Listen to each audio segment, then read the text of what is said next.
Actually, the Dakota's my favourite. I know we've got the Lancaster here, but the Dakota I really like, mainly because I remember this in the wartime. My father was the head warden of the ARP in Fetcham in Surrey, and we had an air base near us at Weybridge.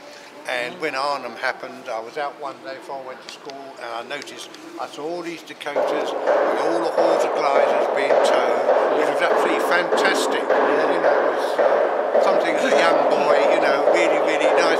Sure, yeah. I like the Dakota, and I remember the days when it was actually used backwards and forwards. A bridge too far. Sorry? A bridge too far. That's right. Indeed. I had the Pegasus on there, where on D-Day that it actually went in our second front, which did very well indeed.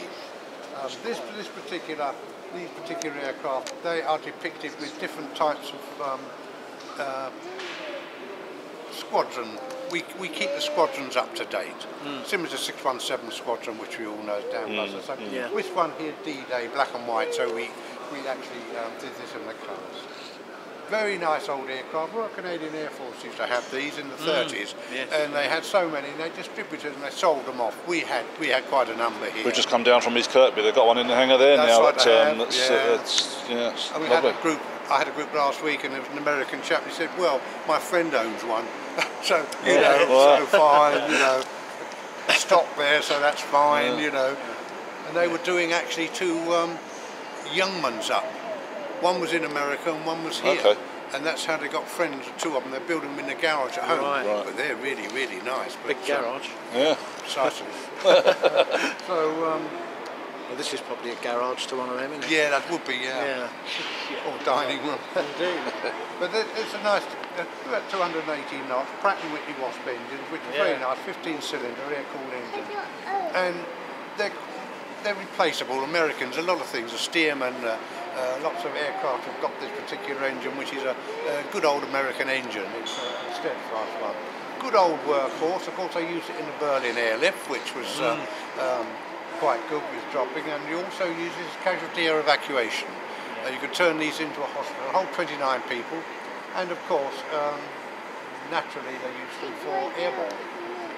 And of course the story is, of course, of one of these, as everyone knows, with the V1 rocket that they made a film about, actually in, was it Poland? I think it was Poland, and they managed to get hold of this rocket and dismantle it, and we dropped a Dakota in, picked it up and brought it back, sorted the gyros out, and that was unfortunate for us because I'm a Surrey person, and the gyros were then altered to actually come south of London, which was Surrey.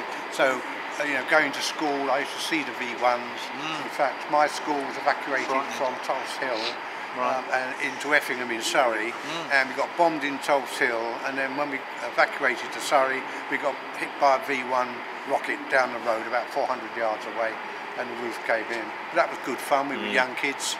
Excellent. It was an adventure then, wasn't it? On weekends we used to go out looking for incendiary bombs and that sort of thing. So yeah, really nice days. And I used to go out looking for girls at weekends. That's like wartime days, you know, really, really nice. I had to cycle to school 5 miles every day. But so that's a lovely workhorse. It's a very nice thing. And of course the Lancaster pilots are trained actually on this particular one. Normally you would have the Dakota with a pilot in the left-hand seat, and of course you have a navigator with this one. You don't have two pilots, so it's a very, very good lovely aircraft. They are beautiful.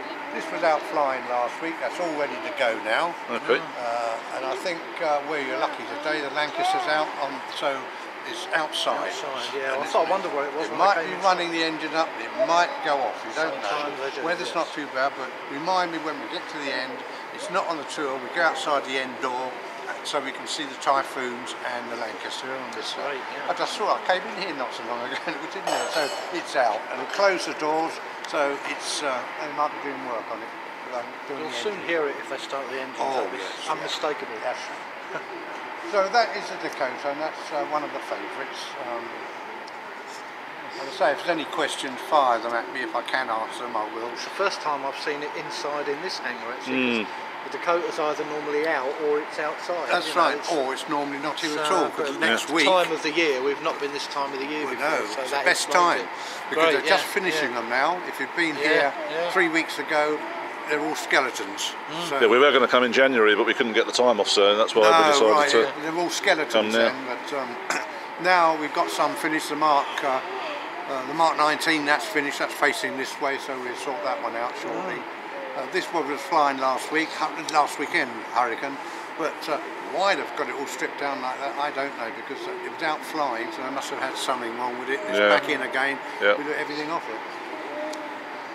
So right, so that's the first aircraft, the Dakota. We then go on to the armour. The design originated in the early 1930s as a passenger aircraft. The American Air Force got involved with it, and they were used through the war for the parachute drops and supplies. There's some gentlemen here from the parachute regiments. They've had a little private visit today. So this one was built in 1942, in March 1942. So she's just gone 73 years old, still going strong. She saw service with the Americans for about 3 months, then was transferred to the Canadian Air Force, and she spent all the war years flying over Canada with the young fellas learning how to jump out of it. Came to this country after the war, so she didn't actually see combat experience on that. And again with the Canadians, served with them to 1972, and they declared a surplus. RE Farnborough took her on charge, which was the research establishment, and they used her as a flying test bed up till 1993. In 1991, she was doing an engine run, and the co-pilot pushed the wrong lever and retracted the undercarriage. And she went down with a bang on the port wing, smashed the wing, the engine slewed, and the propeller put a big gash in the side of the cockpit. So she was given to a company down at Coventry, Air Atlantic, who were flying Dakotas at the time, and they sourced the wing out in Malta on a derelict aircraft there, brought it back, patched it up, put it back on, new engine, repaired the hole in the side, and back into use she went. So 12 months later, 1993, they declared a surplus. Strike Command took her on charge, sent her to Coningsby, and they say, we teach her how to train the pilots. Mainly the heavy jet pilots and the multi-engine aircraft pilots that fly this one. They do about 30 hours, get the ticket to fly for the display seasons, and then eventually, if there's a vacancy, they get to fly the Lancaster later on. So it's an ongoing thing. She's been a bit busy the last couple of weeks because with the weather we've got behind with the training program, and she's been up and down like a yo-yo, landing, changing crews, and off again. So she's been rather busy. Normally when we have our aircraft service, big major service, they're stripped and repainted, depicting different squadrons, the fighters of the squadron and also a pilot. There's a story about those. This one, she's depicting an aircraft of 233 Squadron. They were down in Wiltshire at Blake Hill Farm, and on D-Day they sent 30 Dakotas out full of the paratroops and their equipment, 6 towing gliders, and dropped them all over Pegasus Bridge to reinforce the 3 gliders that went in and captured the bridge earlier on the D-Day morning.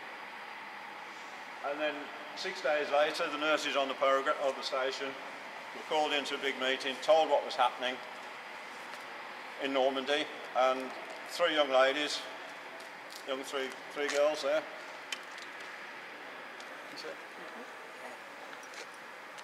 They were called into the meeting, or told to stay behind, and told, you're going out the next morning and starting to bring the wounded back. So it was the 7th day after D-Day that they managed to start bringing back the wounded. One of the girls, Margaret Birkbeck, 20-year-old, she went out over 60 times, brought back nearly 500 odd troops back. And what they did, they used to fly in, used to have a fighter escort, but they were fair game to the fighters. They got no Red Cross on because a lot of times they were carrying munitions out and supplies, and then once they'd unloaded, they put 14 stretchers on and 6 walking wounded and brought them back. So Margaret did all those missions, and she went all the way through then to Germany after the end of the war and bringing back the prisoners of war. The claim to fame was she didn't lose one on the plane, which was a good thing in a way. So 2004 they decided to change it back to the parachute configuration that she would have been when she was built, and they put her back to how she would be. Took all the airliner seats out. So that's the inside of the Dakota now. Nice, comfortable crest steel seats, no cushions on them.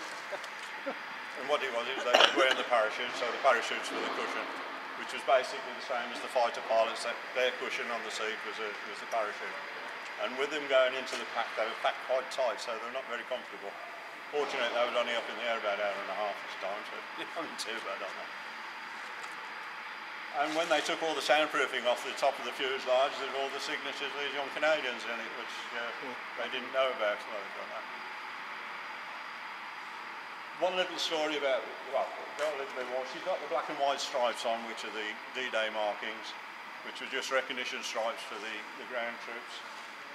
If it was black and white stripes, Allied aircraft don't fire at it. But the Navy were told that they took no notice, and they were the world's worst for shooting the Dower aircraft. So if you got engine and wings, it was fair game. Shoot first, ask questions later. That was it. So, that's our little Dakota. She's the hardest working plane on the flight, and she's a nice old girl.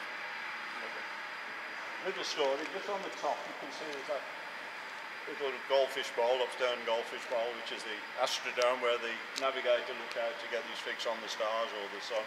And that. It's a little story that I was told when I first came on the flight. Whether it's true or not, you make your own mind up.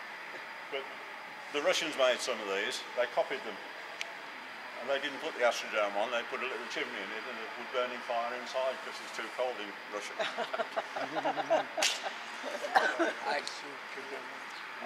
On the nose, the other side, there's the words. I don't know whether you can actually see it on this picture now. That's a picture of the aircraft she's depicting. It's on its way back from Normandy with the wounded on.